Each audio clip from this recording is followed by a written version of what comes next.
Okay. So today, I'd love to have a conversation. I don't know if you saw my recent post in the last 35 minutes on Facebook. I put a little question out there on my wall, and I'd love to have the conversation around this question. And the question was, how would you define the difference between being kind and being nice? How would you define, or how would you separate, or how would you differentiate between being kind versus being nice? How would you define them? And this is where, like, I'd love to get your guys' take on it.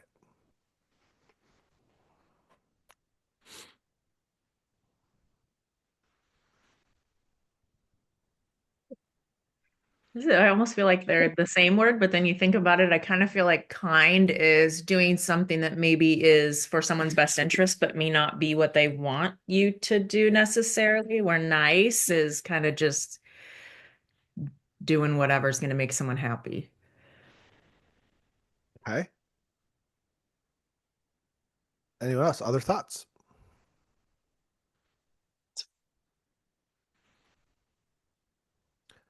Don't go into my posts and start reading. I see you guys. You think I don't know how to do this?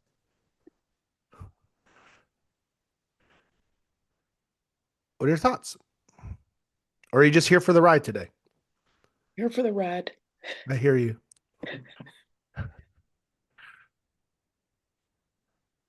I kind of agree. I don't kind of agree. I agree with Michelle. I think being nice is more like an action. Um, when you can be nice just to appease someone or to make yourself presentable, to be nice, be the nice guy, because that's an image maybe you want to portray. But kindness is the action I think that you can actually show that goes a long way, like donating or giving back or something along those lines. Okay. Kindness may be more intentional than being nice because some people are just nice, period. It's who they are. And then the kindness, I think, is more intentional, like you said, with an action or follow up with somebody. Okay. These are great. Keep going. Does anyone disagree with anything that's been said? What's your thoughts? Let me ask you, do you want the people in your world, would you rather them be kind or nice to you? Kind. I think kind. That to me is more of like an attitude, a I don't know how to put it into words. It's a heart thing. Like if it's a kind person, it's I don't know. I'm struggling with the words. I've got it Okay. in my head, That's why but I I'll wanted do to have that. this conversation today because I think it's an important conversation. Like a personality trait. Yeah, more like that. Like it's a who they are. Nice is like, oh, you can do something nice for anybody, but kindness is like like at their core who a person is. Okay. Maybe. Okay. I was thinking just the Hmm. opposite. So that's where there's a big struggle. Well, let me Yeah, ask I this was question. struggling with Audra that it Let- was more like it's more like kindness is kind of like inside somebody, like who they are, like anybody can be nice. Well, let me ask you this. Let me flip the question a little bit. What are the downsides of being nice?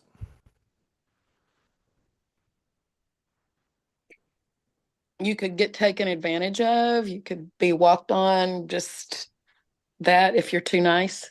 Okay. What else? People might not trust you if you're just nice. Why? Isn't Why? nice? Isn't being nice nice? Why would someone not trust you if you're nice?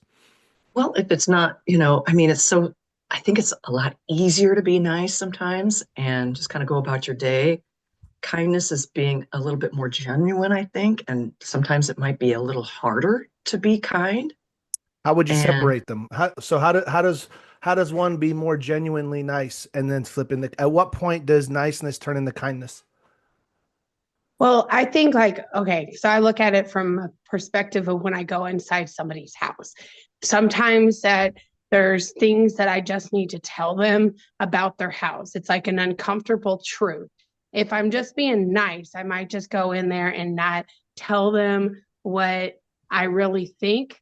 And I might just go around and just, maybe just not tell them like the hard truth. I'm not saying that it's being kind necessarily to tell them, but I do think, you know, telling them what they really need to do to sell their house, to tell them, nobody really wants to tell somebody their house smells like dog or something, but it's the right thing like to do. But to somebody, it might be nice not to tell them that their house smells like dog, but it's not going to help them sell So their let's house. so let's sit here, right? So what would the nice thing to do would be to ignore it and not tell them, right? I don't want to hurt anybody's feelings. That's the nice thing. If in this particular scenario, you coming in as an expert and their goal is to sell their house, what's the risk of just doing what's nice? Their house smells like dog and people don't want to buy it, or they Correct. don't get as much money Yeah. for the house. Yeah. But you're nice. You saved them from a really tough conversation. You were nice, but guess what? Now they didn't sell, and now they're in a real tough spot. So sometimes the risk of being nice is really at the detriment of somebody else. Now, what's the risk of being what? So the professional thing to do, or if someone's goal is to sell their house, what's the kindest thing you can do for them? Be To go honest. in. Yeah. Is to tell them exactly what it would take to sell their house. What's the risk of that? Making them angry. Yeah. Hurting their feelings, offending them. Yeah. Yeah. Some people just aren't ready to hear the truth sometimes. And yet what's the alternative? If someone's coming and hiring you to come in to do a specific job and you don't tell them that, right? And then it doesn't happen, it doesn't sell, what happens to you? Do you get any, what kind of reviews do you get? Do you get any reviews?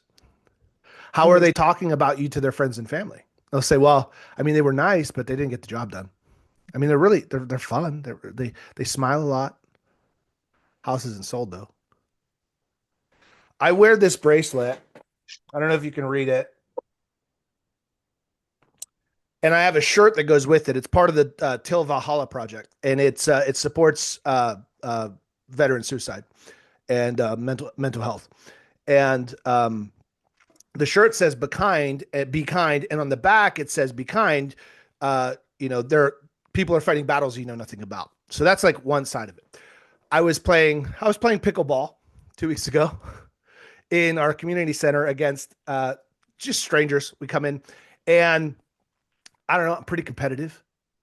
And someone lobbed the ball right up in my face at the kitchen. And so I, sure enough, overhand smashed it right into the guy's chest. And this older gentleman playing with his wife.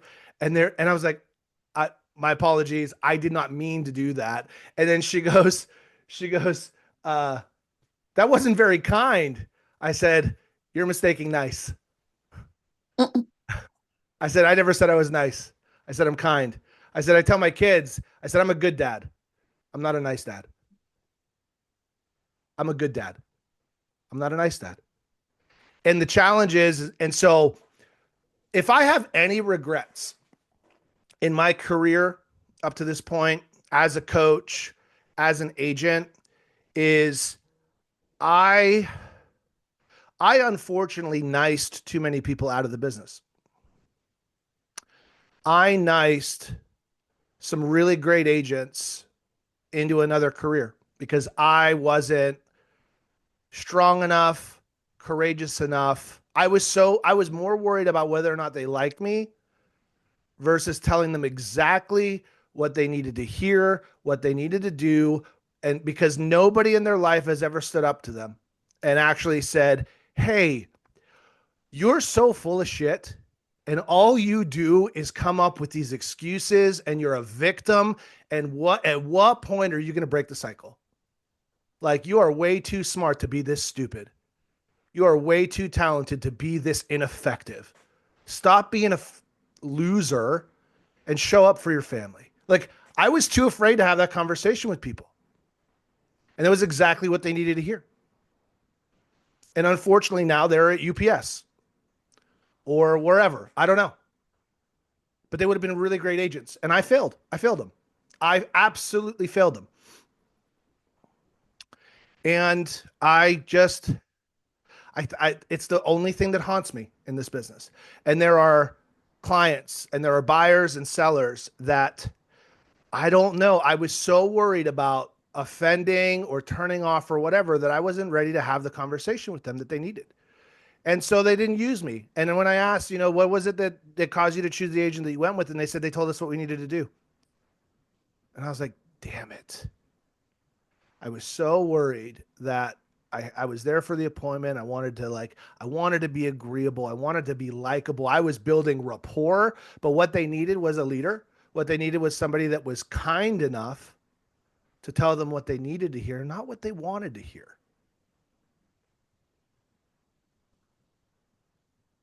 My desire to be liked or my niceness cost my family business.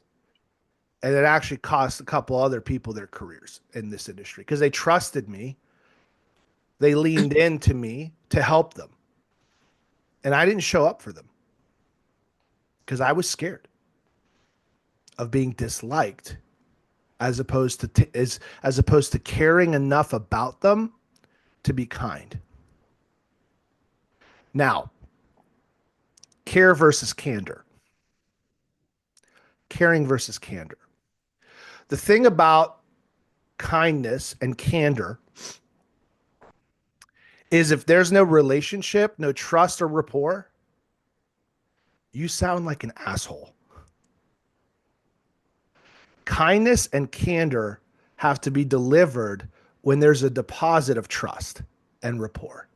Sometimes you have a base level of trust when somebody invites you in as the expert.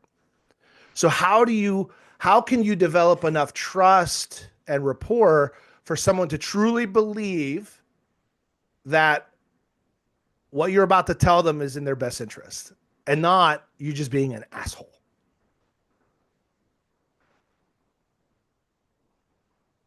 What are some ways you could do that? Or what are some ways that you have done it in the past?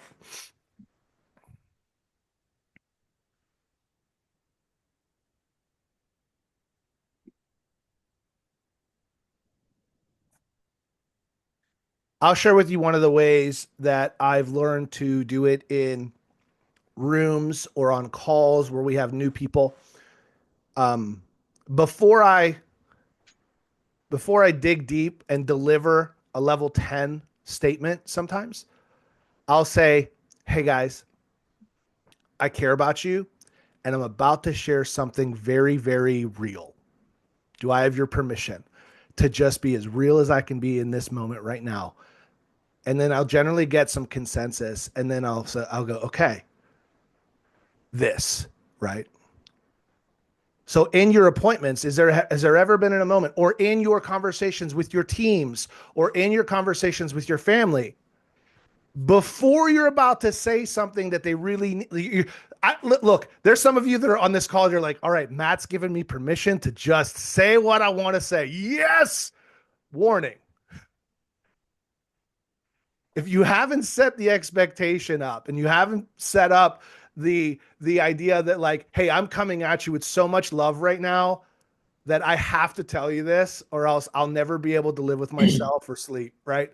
It's like you like warning, preface, before you drop the bomb, let them know it's coming. And just say, hey, I really want to share something with you because I really care about you and it's been bugging me. This. Right? What did I Make was up a watching. story about it. That's what I do sometimes. Okay. It's like There you go. their Like a third dog, party like, story. yeah, their dogs tore up the yard, and I just made up a story about, I had this listing in their yard, just make something up. But I mean, obviously, don't be an ass about it. Okay. I like I like to preface. So, like, if I have using that difficult listing situation, I always start my conversation off with my listing clients, just kind of talking, building that rapport, and then saying, okay, I'm going to go over the data and the numbers and some things that you'll need to do to prep your house. Do you guys want me to tell you what you want to hear, or do you want me to tell you what you need to hear to get your house sold? Mhm.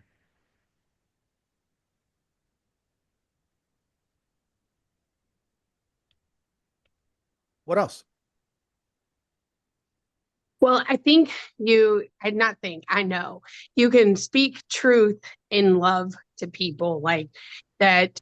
You don't have to just say stuff and like, just making like a list of things they need to do. You really have to, I feel like, come from a place that you really care about those people and about how much money they're going to get for their houses. And if you come at them from, just that you really care about them, I don't mean fake. Like people will read stuff if it's fake. Like you really have to dig in and like care about these people getting enough, like more money for their houses.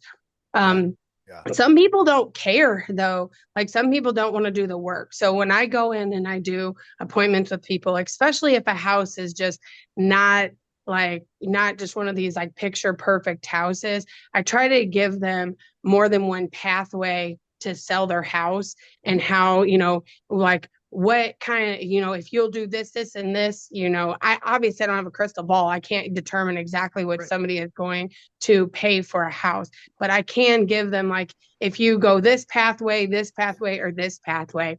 And really, just like I said, I'll tell them how we live in our houses is then how we want to sell our houses, that people, what, like, obviously, how stuff smells, how stuff looks, how furniture is placed. And it's just all part of the entire discussion.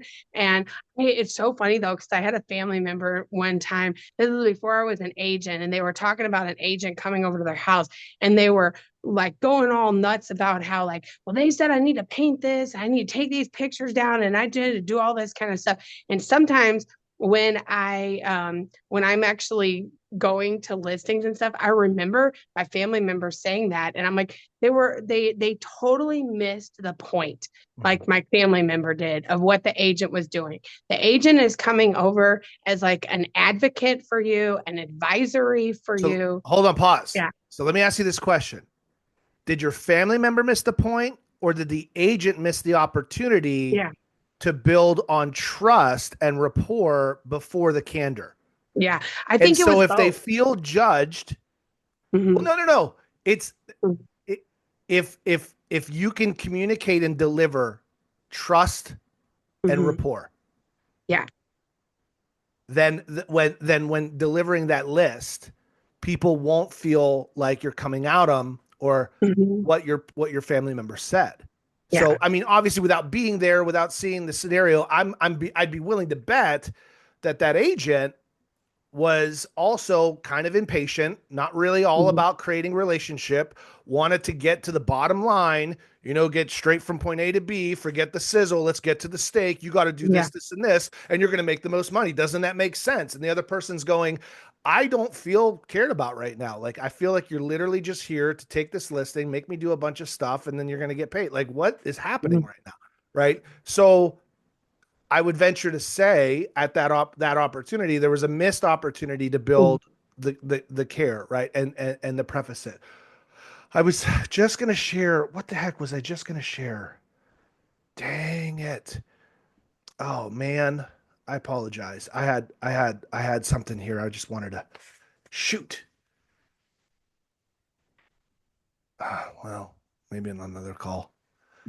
Dang it. Matt, you need to get some ginkgo biloba. Okay. Are you being kind right now or nice? Nicely kind. um oh, I'll get there. Never mind. Someone else say something. We got 5 minutes to go. I think I really like that. We've talked about this multiple times, that book, What Not, wait, what exactly what to say for real estate agents. Mhm. And I think it's all around that preface of helping people come to their own conclusions sometimes too. Can be Mhm. a very kind way. They don't feel as taken aback They don't feel as attacked. And so sometimes, obviously it's about building that rapport, going into the, appointment with no agenda, really. Like, I think if you go in with an agenda, they just smell that commission breath. Matt had an idea. No, the thing, it's come back to me. It's my ginkgo biloba just kicked in. So I did an event in Omaha after Iowa, and we did a contest at the beginning. One of the awards was a 1 hour call, a coaching call. And as I met with this individual, they shared with me what their goals were, and they did like 7 million one year, and they did 7.7 million the next year, and their goal is always 10. And I'm like, cool, tell me about it. Why? And they're like, well, 10's a really great number. And I was like, awesome. Why is it important? Well, just because it's more. And I'm like, well, what does it allow you to do that, what does it allow you to do that doesn't, doesn't allow you to do anything else? And they're like, well, I mean, it'll just be nice. And I was like, cool. That's why you're not hitting it. And they're like, well, what do you mean? I was like, because it's not important to you. You don't even know why you want it. You don't even care. Who picked the number? And why'd you pick it? What happens if you don't do it? And they're like, well, nothing. It's comfortable. I said, yeah, you're right. I know. That's why. That's why you haven't hit it. And they're like, huh. And I was like, you got to stop thinking about what to do and stop looking for like somebody to tell you what to do. You got to figure out why. You know what to do. You know how to do it. You've done 7 million. The difference between 7 and 10 isn't much more than just a little bit of discipline. The gap between 7 and 10 is you being able to say no to some things on your calendar, to be able to say no to some people that are just calling to have you handle stuff as opposed to you running your own schedule. And my aha on that call was 4 years ago, I wouldn't have been able to have that conversation with them. I would have been too worried about hurting her feelings. But I didn't know her. So I'm on this call. I'm like, hey, you want coaching? I was like, cool. On a scale of 1 to 10, and at the beginning of the call. And so at the beginning of the call, I said, hey, we have an hour. There's a lot that we can cover. And I want to ask you up front, on a scale of 1 to 10, how honest do you want me to be with you through this conversation? They go 10. And I was like, great. What does a 10 look like and sound like to you?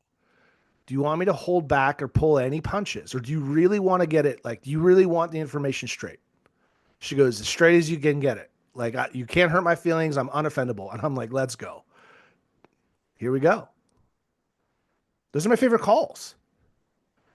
When I don't have to worry about whether or not you're going to go home and cry about this or complain to your spouse or partner about this conversation and then look for validation as to why he's such a mean guy.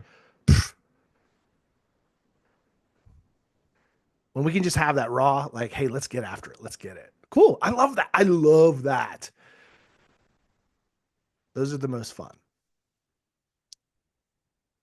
So the question I have to you is, what relationships are you putting at risk because you're being too nice? And what relationships are you not honoring because you're not being kind?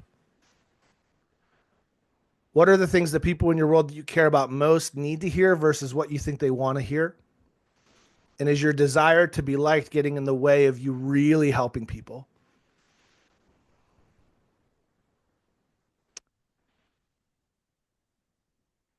Those 4 questions are the ones I got to ask myself every single day because they're the hardest ones for me.